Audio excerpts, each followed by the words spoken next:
Hey guys, Chad here at Viking Games, and today we're going to explain to you what a Winston draft is. Winston is a very fun format that's used for mainly 1v1 drafts. Sometimes it's used in 2v2s. But what it is just a different way to draft. A lot of people don't know about it, and we're just going to explain how to do it. So I'm just going to show you with 3 packs. I got some absent packs here. So what you're going to do is you're going to open the packs. You're not going to look at them. You're going to take the land and the token out. And so normally you would have a lot more cards because there'd be another person supplying packs, so it just wouldn't be 45. But just for the purpose of this video, we're going to use these 45 cards. So what you do is you take the cards, you shuffle them up. So you would have 90 cards.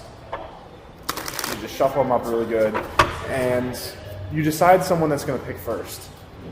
And the way it works is, now let's say that these are all shuffled up. I didn't shuffle them very well, but they're shuffled up more. You're going to take this pile, and you're going to make 3 piles, like this.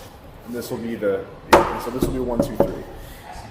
And so what you do, let's say I'm going to pick first, right? Now, before my opponent gets to do anything, I get to look at this card, and I go, do I want this card? If I want it, I take it, and I replace it. And I don't look at these cards at all. Okay, and then it'd be his turn to pick. Now, if I look at this, and I don't want it, I put a card off the top on it like that. And I don't get to see what this card is. And then I would just move to this one. And I'd go, oh, do I want this card? If I want it, I'd take it, and I would replace it. But this pile now has 2 cards in it. So when my opponent would look at it, he'd get to take both cards.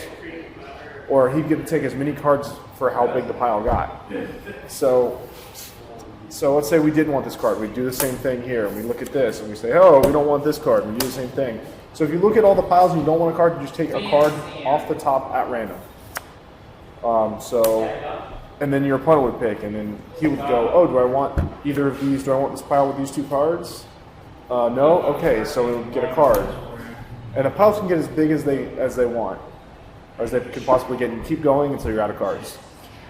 This is very good for 1v1s because instead of drafting normally, where you know literally every card your opponent has except the 3 cards you open, you know about half the cards. So it's a lot more fun. It involves more skill because there's more cards to play around. There's more things you have to look out for than just memorizing what was in the packs. So, like I said, guys, this is a great format. Try it out for 1v1 drafts if you get bored. And I hope this was at least a little bit informative. So, thanks a lot.